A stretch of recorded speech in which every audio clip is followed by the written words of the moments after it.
Good afternoon, everyone. Today is Thursday, March 17th. We have three bills on the docket today. We'll start off with Senator Eckert with Senate Bill 993. Then we'll go to Senator Bailey with Senate Bill 914 and 960. Senator Eckert, floor is yours. Welcome back. Thank you very much, Chairman. Proceedings, I'm glad to be here again, and I'm bringing you another interesting local government bill. This is Senate Bill 993, Local Government Torts Claim Act, definition of local government. This bill would add Delmarva Community Services, Inc. and the Maryland Association of Counties Pooled OPED Trust Fund to the definition of local government under the Local Government Torts Claims Act. Delmarva Community Service, DCS, has a large impact in our community, and they actually, throughout the region, offered transportation services, senior services, meal deliveries, residential and day services for disabled population, and more importantly, they have received quite a bit of state funding for our 2-gen program in our new facility there in Cambridge. And the Lieutenant Governor has been down with us and worked with us to make that project a reality over the past 4 years. DCS primary funding sources are federal and state grants and private donations, and they receive less than 1% of its funding from Dorchester County, although they do become the agency through which Dorchester County provides services for citizens. Being added to the Torts Claim Act would allow these two organizations to obtain less expensive insurance coverage, therefore allowing them to have a larger impact with more focused funds. Thank you so much for your consideration. You've seen a bill like this before when I came before you with the Cambridge waterfront development. And my thought is, if you wanted to roll these bills all into one, I would not be object to that. I think that might be a good way to go, but that's up to your discretion. And I thank you and ask for a favorable. All right, well, thank you very much. I think we passed that. Did we pass it? It's gone across the hall. It was weeks ago, I think. Okay. I had it on second reader. Right. I didn't remember, but It's gone. Yeah, yeah. Delegate Sample Hughes has this bill on in the other house. So, and Delegate Chris Adams, who's in the back of the room, has this counterpart in the House as well. Okay. So whatever, if council can work out, thank you so much. Right. And if you have any questions, I have Sandy Grande from Delmarva Community Services and Chip McLeod from Macon. So, well, I think Senator Sidner has a question. Just one. This organization, I'm assuming this organized as some sort of a nonprofit, but is it made up of government agencies, or would you mind just giving me the? Which one? Delmarva Community Right. Services? Delmarva Community Services is a not-for-profit that started in a basement of a church, 40 years ago. And they have been providing services to disabled and low-income senior folks. And then they have some 40 houses. 20-some houses, and then we do a lot of respite care. They do respite care. They provide housing for disabled citizens and then day programming as well. The new facility, they're on the way to the Harriet Tubman Underground Railroad, has a daycare center. It has a senior center, place for our disabled folks. They will do workforce preparation and training all in one campus. It's a pretty remarkable campus. If you get a chance to, and you're down in Cambridge, to visit at either our new Harriet Tubman statue or Harriet Tubman Underground Railroad, it's a great opportunity to stop by and visit and see the remarkable services using that 2-gen model. And is it a C3? Yes. Yes.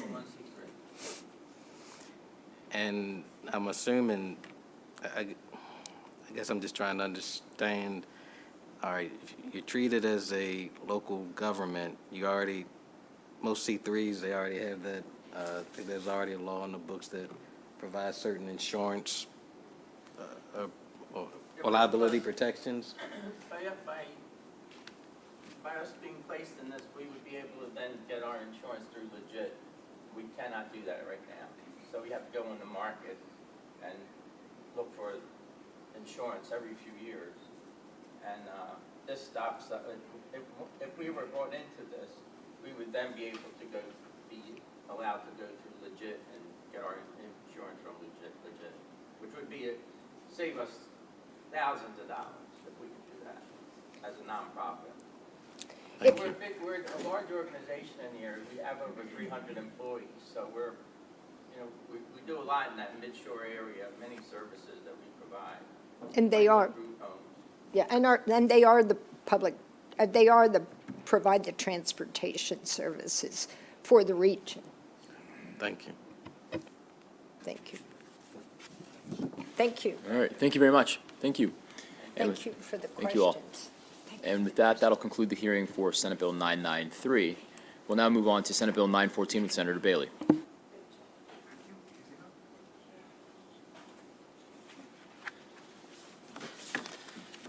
Thank you very much, Mr. Chairman, and distinguished members of the committee.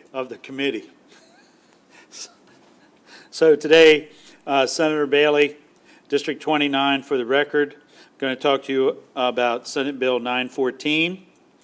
Deals with grossly negligent or drunk or drugged operation of a vehicle or vessel, penalties and prior convictions. This legislation would strengthen Maryland laws regarding drunk and drug driving of vehicles or vessels and manslaughter while driving resulting from operating a vehicle in a grossly negligent manner through alterations to 3 parts of Maryland's laws regarding these issues. First, the bill changes the maximum penalties for the offense of manslaughter by vehicle or vessel. And if I could refer you to page 3 of the fiscal note, the chart shows, and this bill only deals with a small number of people. 22 people were sentenced for manslaughter in 2020, as the chart shows, and 7 people were sentenced for homicide. But going back, this bill increases the maximum penalty for manslaughter by a vehicle or vessel resulting from gross negligence to 20 years and $10,000 fine for a first offense and 30 years and $25,000 for subsequent offenses. Senate bill also increases penalties for homicide while from driving under the influence of alcohol to a maximum of 10 years and $10,000 for the first offense and 20 years and $20,000 for subsequent offenses. Second, the bill resolves an inconsistency in how drunk or drugged driving and operating a boat while drunk or drugged are handled for the purpose of determining whether an individual is a subsequent offender. Under current law, convictions for drunk or drugged driving and operating a vehicle or vessel while under the influence of alcohol or while impaired by alcohol and/or drugs are considered separately when determining if an individual is a subsequent offender. This resolves that inconsistency by requiring a conviction for drunk or drug driving be considered as a prior conviction for the purpose of determining subsequent offender penalties for unlawful operating or attempting to operate a vessel while under the influence of alcohol or while impaired by alcohol or drugs or vice versa. And I can't tell you how many times in my career that I stopped people that were driving a boat while intoxicated. You asked them, do you have some form of identification? And they said, no, I don't have a driver's license because it was revoked or suspended due to the number of DWIs that I got.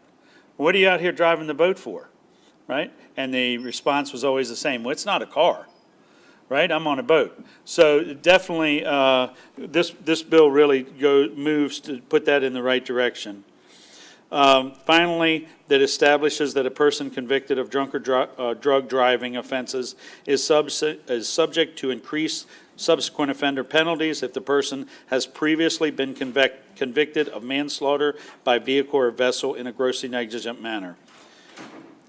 This year, As in past years, we've already given a great deal of consideration to the issue of combating drunk driving, and I know that you're all aware of how serious this issue is for the residents of our state.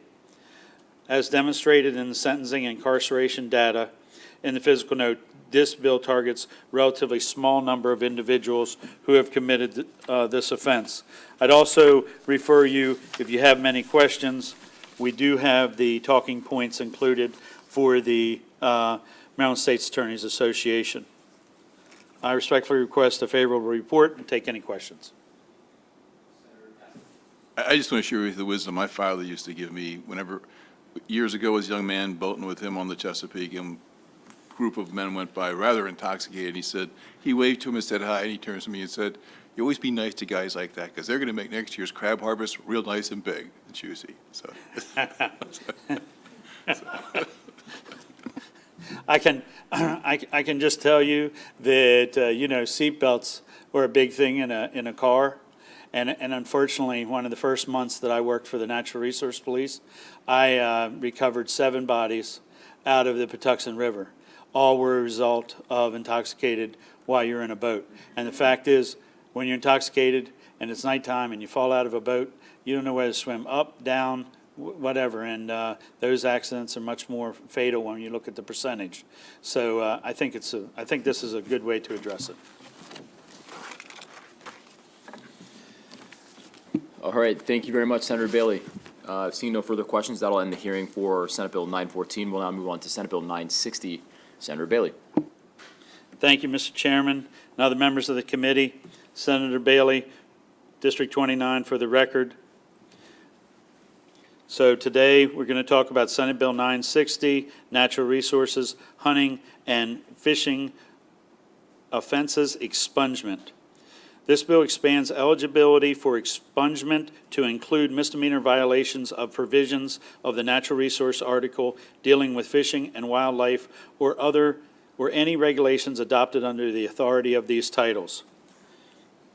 As you know that and are aware, prior criminal convictions pose significant challenges to the ability of individuals to become employed following the completion of their sentences.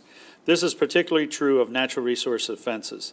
These convictions can result in DNR not renewing licenses, such as those issued to commercial watermen, causing them to lose their livelihood. This bill is intended to provide for expungement of those individuals. This bill also adds provisions to Title 10 to ensure that those are convicted of violating Maryland's wildlife laws have the same ability to expunge their records that are maintained by the Department of Natural Resources that is currently available to those who violate Maryland's laws relating to fish and fisheries. So the bottom line behind this bill, there was an individual.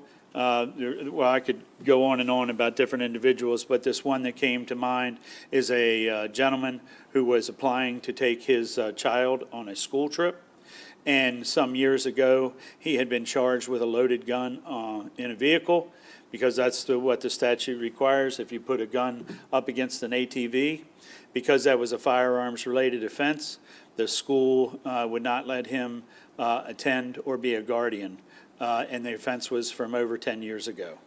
And it was the only time the gentleman had ever received citation, one whatsoever, for doing anything. And we've heard a lot of expungement bills, and I think this just falls in line with it, because when we deal with most of them, we forget to put in the natural resource article.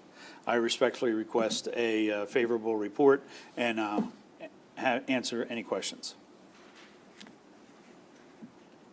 All right, seeing no questions from the committee, thank you very much. Thank you, Senator Bailey.